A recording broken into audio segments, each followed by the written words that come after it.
Arrêtez tout. Ce qui va suivre n'est pas une simple vidéo.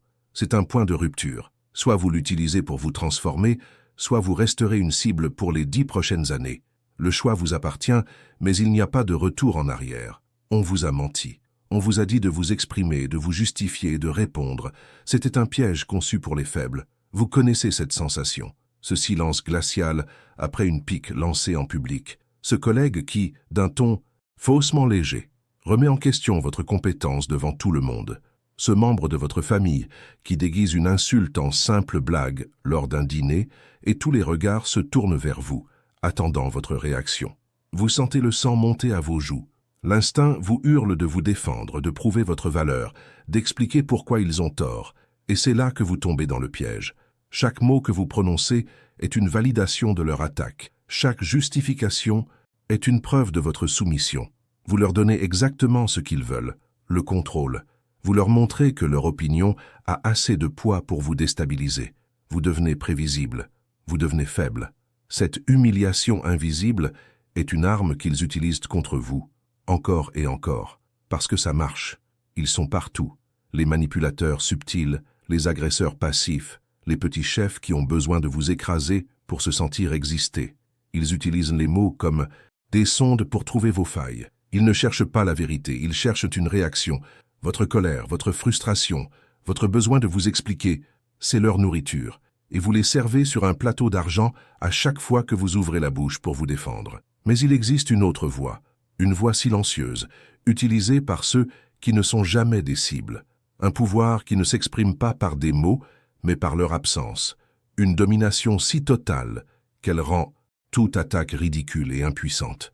Vous l'avez déjà vu, cette personne qui, par un simple regard ou un silence calculé, désamorce l'agresseur et reprend le contrôle de la pièce sans effort. Pourquoi certains sont-ils toujours respectés sans dire un mot, alors que vous devenez une cible? La rupture fondamentale est ici.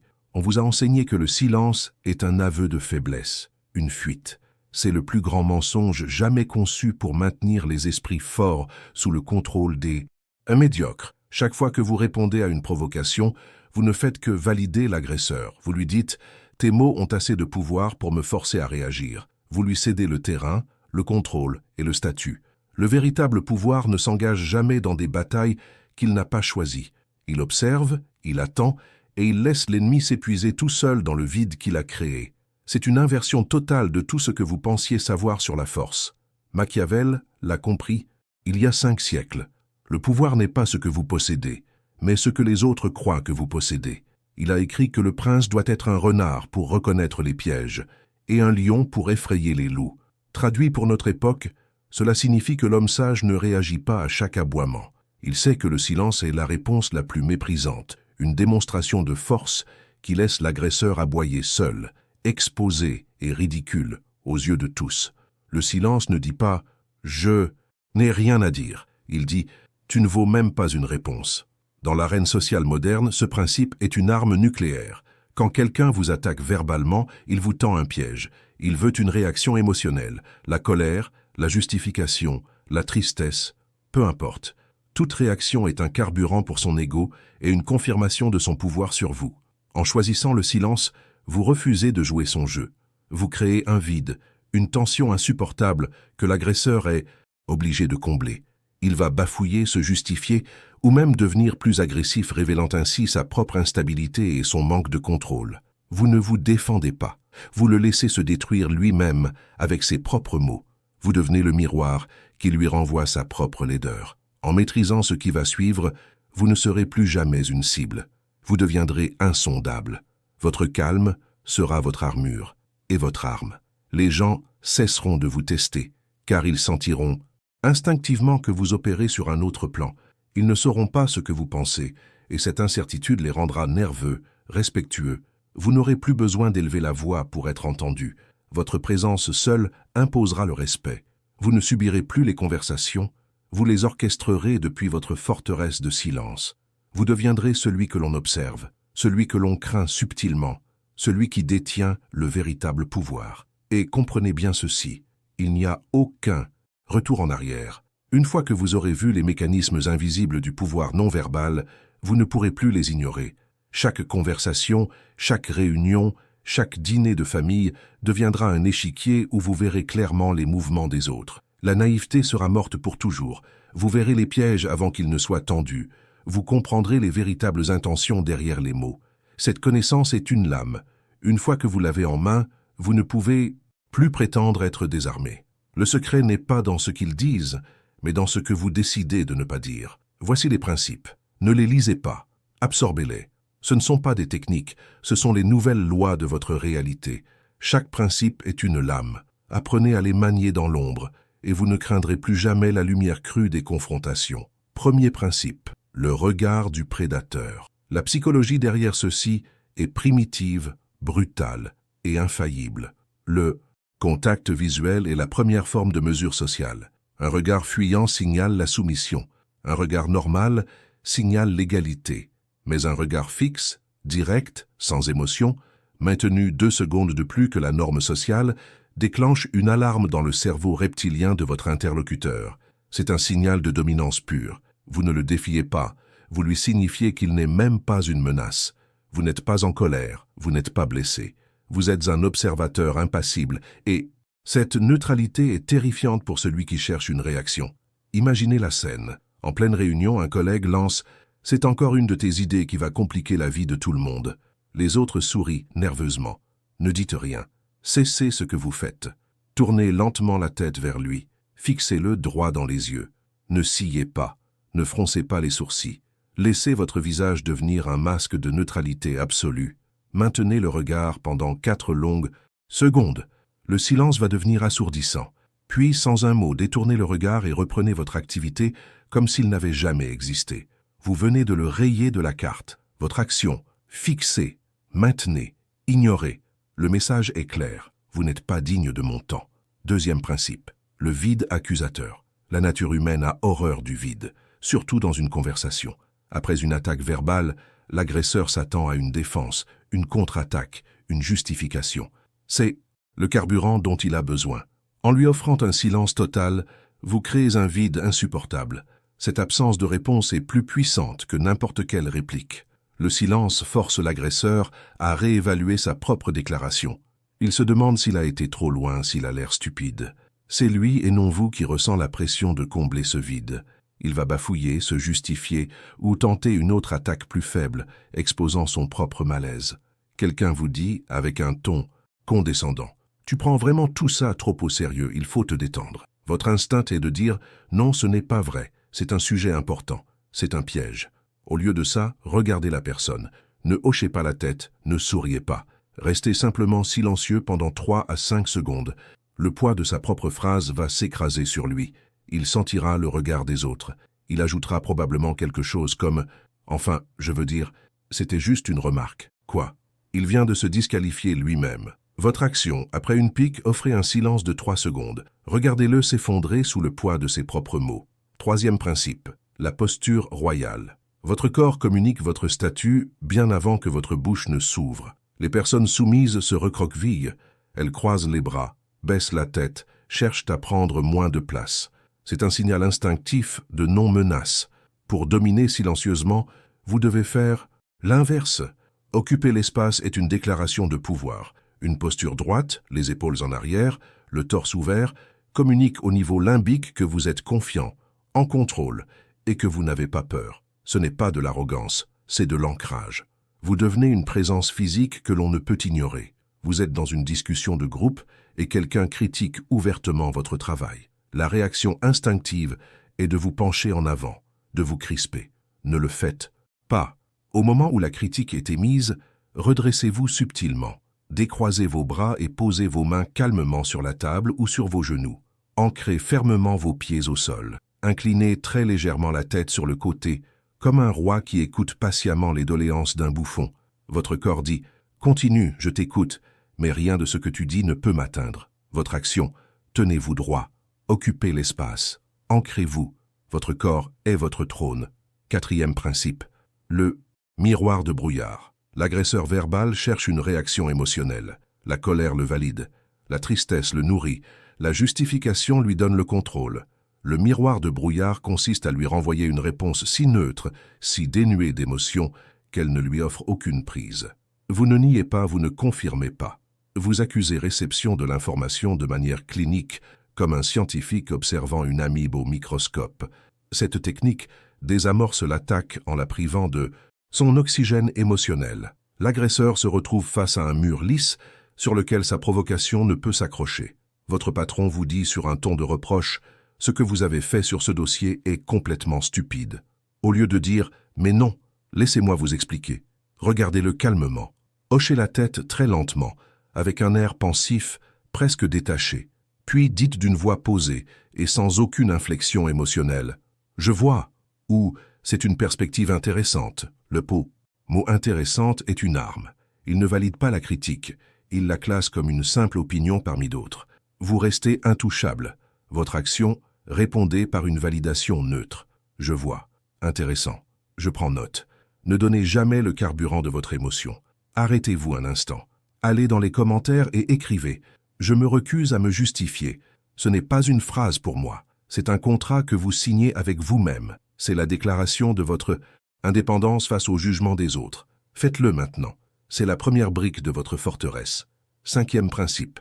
L'écho inquisiteur. Une insulte ou une pique passive-agressive tire sa puissance de sa rapidité et de son caractère implicite. Elle est lancée comme une fléchette empoisonnée, conçue pour faire effet sans que l'on puisse clairement identifier l'arme. En forçant l'agresseur à répéter ses propres mots, vous le mettez sous le feu des projecteurs. La deuxième fois, la phrase perd toute sa subtilité. Elle sonne creuse, intentionnellement méchante et souvent ridicule. Vous exposez sa véritable intention non seulement à vous, mais à tous ceux qui écoutent. L'agresseur est forcé d'assumer pleinement son hostilité, et la plupart n'en ont pas le courage. Lors d'un repas, quelqu'un marmonne assez fort pour que vous entendiez, certains feraient mieux de passer moins de temps à donner des leçons. C'est une attaque lâche. Ne réagissez pas sur le fond. Tournez-vous vers la personne avec une expression de curiosité polie. Regardez-la calmement et demandez, d'une voix parfaitement neutre et sans aucune agressivité, « Pardon, tu peux répéter ça s'il te plaît ? Je ne suis pas sûr d'avoir bien entendu. » La panique dans ses yeux sera votre réponse. Soit il se défilera, soit il répétera et sonnera comme un idiot. Dans les deux cas, vous avez gagné. Votre action, demandez poliment de répéter. « Pardon, je n'ai pas saisi. » Forcez-les à posséder leur propre venin. 6e principe. Le micro-mouvement de dédain. Le corps peut exprimer le mépris avec une efficacité qu'aucun mot ne peut égaler. Un geste minimaliste, presque imperceptible, peut communiquer que l'attaque de votre adversaire est si insignifiante qu'elle ne mérite même pas l'effort d'une réponse verbale. C'est l'arme de la supériorité ultime. Un léger sourire en coin, un sourcil qui se lève lentement, un hochement de tête négatif, presque imperceptible, un bref regard vers le plafond, comme si vous étiez lassé. Ces gestes disent « Est-ce que c'est vraiment tout ce que tu as ?» Vous ne l'ignorez pas complètement, ce qui serait une fuite. Vous le reconnaissez, et vous le classez instantanément comme pathétique. Un concurrent essaie de vous déstabiliser avant une présentation importante en vous lançant une information triviale et malveillante sur un de vos anciens échecs. Ne le regardez pas. Esquissez un demi-sourire, comme si vous veniez d'entendre une blague d'enfant. Laissez votre regard se perdre au loin pendant une seconde, puis revenez à la conversation ou à votre préparation en ignorant totalement ce qu'il vient de dire. Ce micro-mouvement a planté une graine de doute dans son esprit. Non seulement il ne vous a pas atteint, mais il s'est rendu ridicule. Votre action. Utilisez un micro-geste de dédain, un sourire en coin, un sourcil levé. Communiquez que leur meilleure arme est un jouet pour vous. Ce qui va suivre est le principe final, le plus puissant. C'est celui que les leaders, les PDG, les négociateurs d'élite utilisent pour neutraliser n'importe quel opposant sans jamais élever la voix. C'est l'arme qui ne vise pas l'attaque, mais l'attaquant lui-même. Maîtrisez-le et vous ne serez plus jamais sur la défensive. 7e principe, le recadrage alpha. C'est la technique de domination ultime. Au lieu de répondre au contenu de l'attaque, vous ignorez complètement le quoi pour vous concentrer sur le pourquoi. Vous analysez le comportement ou l'état émotionnel de votre agresseur, vous positionnant instantanément comme l'observateur dominant, l'adulte dans la pièce, et le reléguant au statut de sujet observé, d'enfant capricieux. Vous ne jouez plus sur son échiquier, vous retournez l'échiquier et commentez sa façon de jouer. Vous cessez d'être l'accusé pour devenir le psychologue. Quelqu'un perd son calme et commence à vous crier dessus en réunion, listant tous vos prétendus défauts. Ne l'interrompez pas. laissez-le vider son chargeur. Laissez-le s'exposer. Quand il a fini ou qu'il reprend son souffle, attendez une seconde de silence. Puis, d'un ton très calme, détaché, presque médical, dites « Je vois que ce sujet te met dans un état émotionnel particulièrement intense. » Ou « Il est clair que tu ressens beaucoup de colère à ce sujet. On pourra peut-être en discuter quand tu auras retrouvé ton calme. » Vous n'avez rien dit sur ces accusations. Vous avez simplement diagnostiqué son état. Il est nu. Vous êtes en armure. Votre action. Ignorez le contenu, commentez le comportement. Je vois que cela te touche beaucoup. Vous êtes le médecin. Il est le patient. La partie est terminée. Vous pensiez avoir appris des techniques. C'était une erreur. Ce que vous avez reçu n'est pas une liste d'outils. C'est une seule et unique arme. Le contrôle du cadre. Vous n'êtes plus un pion sur l'échiquier. Vous êtes la main qui déplace les pièces. Les autres réagissent. Vous observez. Ils parlent. Vous définissez la réalité par votre silence. Votre inaction n'est pas de la passivité. C'est l'acte de domination suprême. Vous ne gagnez pas la partie. Vous décidez si la partie a lieu. Regardez ce qui se passe autour de vous. Le silence que vous imposez crée une fissure dans la réalité sociale. Les agresseurs deviennent hésitants. Les observateurs, autrefois complices par leur passivité, se sentent soudain mal à l'aise. Ils ne savent plus comment vous lire. Votre imprévisibilité devient une menace pour leur confort. Le respect qu'ils vous témoignent n'est plus une politesse, c'est une précaution.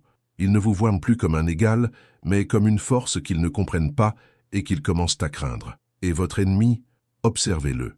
Privé de votre réaction, il est comme un feu sans oxygène. Il va s'agiter, augmenter le volume. Ses attaques deviendront plus grossières, plus désespérées. Il vous accusera d'être arrogant, froid, insensible. Écoutez bien, c'est le son de sa défaite. Chaque insulte est un aveu de son impuissance. Il se débat dans le vide que vous avez créé, s'exposant nu aux yeux de tous. Il ne se bat plus contre vous. Il se bat contre le miroir de son propre ridicule que vous lui tendez. Laissez-le s'épuiser seul. Gravez ses lois dans votre esprit. Qui se justifie s'affaiblit. Qui contrôle ses réactions contrôle l'issue. Votre calme est leur chaos. Ces principes ne sont pas une armure, ils sont le tranchant de la lame. Ils ne vous protègent pas, ils dissèquent les intentions des autres et les retournent contre eux. Vous vouliez le pouvoir, le voici, brut, froid et absolu. Il est entre vos mains. Et maintenant que vous avez ce pouvoir, qu'allez-vous en faire? Ce n'est plus vous. La personne qui se justifiait, qui ressentait le besoin de prouver sa valeur, qui laissait la colère des autres dicter ses propres émotions, est morte. À sa place, se dresse une forteresse de calme. Vous êtes devenu l'observateur. Vous ne participez plus au chaos. Vous le regardez se déployer depuis une position de contrôle absolu. Votre calme n'est plus de la passivité. C'est une menace contenue, une énergie maîtrisée que les autres ressentent au plus profond de leur être. Le collègue arrogant hésite désormais avant de parler. Le parent manipulateur choisit ses mots avec une nouvelle prudence. Ils ne savent plus comment vous lire et cette incertitude est la source de votre nouveau pouvoir. Quand vous entrez dans une pièce, le ton change. Les conversations superficielles s'arrêtent. Les regards se tournent vers vous, non pas en attente d'une parole, mais en reconnaissance d'une présence. Ils ne testent plus vos limites, car ils ont peur de découvrir qu'il n'y en a aucune. Votre silence est devenu plus assourdissant que leurs cris. Vous n'avez pas gagné leur jeu. Vous l'avez rendu obsolète. Il n'y a aucun retour en arrière possible. Vous ne pourrez plus jamais assister à une conversation sans en voir les fils invisibles, les jeux de pouvoir, les pièges tendus sous le vernis de la politesse. La naïveté est un luxe que vous avez perdu pour toujours. Chaque interaction est désormais un échiquier et vous voyez 3 coups d'avance. Cette clarté est un poison pour le monde d'avant. C'est un fardeau, mais c'est aussi votre couronne. Vous marchez parmi eux, mais vous n'êtes plus l'un d'eux. Vous voyez le code derrière la simulation sociale, et une fois que vous l'avez vu, l'écran ne redevient jamais noir. La naïveté est un pays dont vous avez été exilé à jamais. Vous êtes de l'autre côté du miroir, et depuis cet endroit, tout est différent. La transformation exige un dernier acte, une déclaration. Ce n'est pas pour moi, ni pour les autres. C'est pour vous. C'est l'instant où vous ancrez ce pouvoir dans la réalité. Alors, allez dans la section des commentaires. Ce n'est pas un espace de discussion. Ce soir, c'est un autel. Et sur cet autel, vous allez graver votre nouveau credo. Écrivez « Mon silence est ma forteresse ». Sentez le poids de chaque lettre en l'écrivant. Ce n'est pas une simple phrase. C'est la pierre angulaire de votre nouvelle identité. En l'écrivant, vous signifiez à l'univers et à votre subconscient que la victime est morte et que le souverain a pris sa place. Le lion ne demande pas la permission de régner, il s'impose par sa seule présence. Désormais, votre silence est la seule réponse nécessaire à toutes leurs provocations. C'est le point final de chaque conversation qu'ils tenteront d'initier contre vous. Ils peuvent crier, insulter, se moquer, laissez-les s'épuiser, car au fond ils savent. Et vous savez, on ne rit jamais de celui qui reste silencieux. Arrêtez tout. Ce qui va suivre n'est pas une simple vidéo. C'est un point de rupture. Soit vous l'utilisez pour vous transformer, soit vous resterez une cible pour les 10 prochaines années. Le choix vous appartient, mais il n'y a pas de retour en arrière. On vous a menti. On vous a dit de vous exprimer, de vous justifier, de répondre. C'était un piège conçu pour les faibles. Vous connaissez cette sensation, ce silence glacial après une pique lancée en public, ce collègue qui, d'un ton faussement léger, remet en question votre compétence devant tout le monde, ce membre de votre famille qui déguise une insulte en simple blague lors d'un dîner et tous les regards se tournent vers vous, attendant votre réaction. Vous sentez le sang monter à vos joues, l'instinct vous hurle de vous défendre, de prouver votre valeur, d'expliquer pourquoi. Ils ont tort. Et c'est là que vous tombez dans le piège. Chaque mot que vous prononcez est une validation de leur attaque. Chaque justification est une preuve de votre soumission. Vous leur donnez exactement ce qu'ils veulent, le contrôle. Vous leur montrez que leur opinion a assez de poids pour vous déstabiliser. Vous devenez prévisible, vous devenez faible. Cette humiliation invisible est une arme qu'ils utilisent contre vous, encore et encore, parce que ça marche. Ils sont partout. Les manipulateurs subtils, les agresseurs passifs, les petits chefs qui ont besoin de vous écraser pour se sentir exister. Ils utilisent les mots comme des sondes pour trouver vos failles. Ils ne cherchent pas la vérité, ils cherchent une réaction. Votre colère, votre frustration, votre besoin de vous expliquer, c'est leur nourriture. Et vous les servez sur un plateau d'argent à chaque fois que vous ouvrez la bouche pour vous défendre. Machiavel l'a compris il y a 5 siècles. L'homme sage ne réagit pas à chaque aboiement. Il sait que le silence est la réponse la plus méprisante, une démonstration de force qui laisse l'agresseur aboyer seul dans le vide. Ce principe a été utilisé par les empereurs romains comme Auguste, qui restait impassible face aux provocations au Sénat, forçant leurs détracteurs à paraître hystériques et irrationnels. Leur calme était leur couronne. En maîtrisant ce qui va suivre, vous ne serez plus jamais une cible. Vous deviendrez insondable. Votre calme sera votre armure et votre arme. Les gens cesseront de vous tester, car ils sentiront instinctivement que vous opérez sur un autre plan. Ils ne sauront pas ce que vous pensez, et cette incertitude les rendra nerveux, respectueux. Vous ne subirez plus les conversations, vous les orchestrerez depuis votre forteresse de silence. Cette connaissance est une lame. Une fois que vous l'avez en main, vous ne pouvez plus prétendre être désarmé. Voici les 7 techniques. Ne les lisez pas, absorbez-les. Premier principe. Le regard d'ancrage. La psychologie derrière ceci est primitive. Un contact visuel direct, fixe et sans émotion, maintenu 2 secondes de plus que la norme sociale, active une réponse de combat-fuite dans le cerveau de votre interlocuteur. Il signale que vous n'êtes ni intimidé ni soumis. Imaginez la scène. Un collègue dit devant tout le monde « Encore une de tes idées compliquées ». Ne dites rien. Cessez toute activité. Tournez lentement la tête vers lui. Fixez-le dans les yeux sans ciller, sans aucune expression pendant 4 longues secondes. Le silence va devenir assourdissant. Puis, sans un mot, détournez le regard et reprenez votre activité comme s'il n'avait jamais existé. Vous venez de le rayer de la carte. Votre action. Fixez, maintenez, ignorez. Deuxième principe. Le vide accusateur. La nature humaine a horreur du vide. Après une attaque verbale, un silence de 3 à 5 secondes crée une tension insupportable pour l'agresseur. Cette absence de réponse le force à réévaluer sa propre déclaration. C'est lui et non vous qui ressent la pression de combler ce vide. Quelqu'un vous lance « Tu prends vraiment tout au sérieux, détends-toi ». Votre instinct est de vous justifier. C'est un piège. Au lieu de ça, regardez la personne. Restez complètement silencieux. Laissez le poids de sa propre phrase l'étouffer. Il va bafouiller quelque chose pour combler le vide, exposant son propre malaise. Il vient de se disqualifier lui-même. Votre action. Après une pique, offrez un silence de 3 secondes. Regardez-le s'effondrer sous le poids de ses propres mots. Troisième principe. La posture royale. Votre corps communique votre statut bien avant que votre bouche ne s'ouvre. Les personnes soumises se recroquevillent. Pour dominer silencieusement, vous devez faire l'inverse. Occuper l'espace est une déclaration de pouvoir. Vous êtes critiqué en public. La réaction instinctive est de vous crisper. Ne le faites pas. Au moment où la critique est émise, redressez-vous subtilement. Décroisez vos bras et posez vos mains calmement sur la table. Ancrez fermement vos pieds au sol. Inclinez très légèrement la tête sur le côté, comme un roi qui écoute patiemment les doléances d'un bouffon. Votre corps dit « Continue, je t'écoute », mais rien de ce que tu dis ne peut m'atteindre. Votre action, tenez-vous droit, occupez l'espace, ancrez-vous. Votre corps est votre trône. Quatrième principe, le miroir de brouillard. L'agresseur verbal cherche une réaction émotionnelle. En lui renvoyant une réponse si neutre, si dénuée d'émotion, vous lui refusez le carburant qu'il cherche. Vous ne niez pas, vous ne confirmez pas. Vous accusez réception de l'information de manière clinique. Votre patron vous dit sur un ton de reproche « Ce que vous avez fait sur ce dossier est complètement stupide ». Au lieu de vous défendre, regardez-le calmement.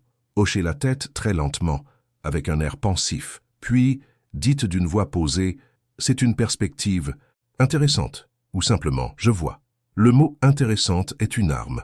Il ne valide pas la critique, il la classe comme une simple opinion. Vous restez intouchable. Votre action. Répondez par une validation neutre. Ne donnez jamais le carburant de votre émotion. Arrêtez-vous. Allez dans les commentaires et écrivez « Je refuse d'être une cible ». Ce n'est pas une phrase. C'est la déclaration de votre indépendance face au jugement des autres. Faites-le maintenant. C'est la première brique de votre forteresse. Cinquième principe. L'écho inquisiteur. Une pique passive-agressive tire sa puissance de son caractère implicite. En forçant l'agresseur à répéter ses propres mots, vous le mettez sous le feu des projecteurs. La deuxième fois, la phrase perd toute sa subtilité. Elle sonne creuse et intentionnellement méchante. Lors d'un repas, quelqu'un marmonne assez fort pour que vous entendiez « Certains feraient de mieux de passer moins de temps à donner des leçons ». Ne réagissez pas sur le fond. Tournez-vous vers la personne avec une expression de curiosité polie. Demandez d'une voix parfaitement neutre « Pardon, tu peux répéter ça s'il te plaît ? Je ne suis pas sûr d'avoir bien entendu. » La panique dans ses yeux sera votre réponse. Il se défilera ou il répétera et sonnera comme un idiot. Dans les deux cas, vous avez gagné. Votre action, demandez poliment de répéter. Forcez-les à posséder leur propre venin. Sixième principe, le micro-mouvement de dédain. Le corps peut exprimer le mépris avec une efficacité qu'aucun mot ne peut égaler. Un geste minimaliste, presque imperceptible, communique que l'attaque est si insignifiante qu'elle ne mérite même pas l'effort d'une réponse. Un léger sourire en coin, un sourcil qui se lève lentement, un bref regard vers le plafond comme si vous étiez lassé. Ces gestes disent « Est-ce que c'est vraiment tout ce que tu as ?» Un concurrent essaie de vous déstabiliser avant une présentation en vous lançant une pique sur un ancien échec. Ne le regardez pas. Esquissez un demi-sourire comme si vous veniez d'entendre une blague d'enfant. Laissez votre regard se perdre au loin pendant une seconde, puis revenez à votre préparation en ignorant totalement ce qu'il vient de dire. Ce micro-mouvement a planté une graine de doute dans son esprit. Votre action. Utilisez un micro-geste de dédain. Communiquez que leur meilleure arme est un jouet pour vous. Restez bien jusqu'à la fin, car la septième technique est la plus redoutable. Le BPSA. Recadrage alpha est celle qu'utilisent les PDG et les leaders politiques pour neutraliser n'importe quel opposant en une seule phrase. C'est l'arme qui ne vise pas l'attaque, mais l'attaquant lui-même. Septième principe. Le recadrage alpha, c'est la technique de domination ultime. Au lieu de répondre au contenu de l'attaque, vous ignorez le quoi pour vous concentrer sur le pourquoi. Vous analysez l'état émotionnel de votre agresseur, vous positionnant instantanément comme l'observateur, dominant l'adulte dans la pièce, et le reléguant au statut de sujet observé, d'enfant capricieux. Vous cessez d'être l'accusé pour devenir le psychologue. Quelqu'un perd son calme et commence à vous crier dessus, listant tous vos prétendus défauts. Ne l'interrompez pas. Laissez-le vider son chargeur. Quand il a fini, attendez une seconde de silence. Puis, d'un ton très calme, détaché, presque médical, dites « Je vois que ce sujet te met dans un état émotionnel particulièrement intense. » Ou « Il est clair que tu ressens beaucoup de colère à ce sujet. On pourra en discuter quand tu auras retrouvé ton calme. » Vous n'avez rien dit sur ces accusations.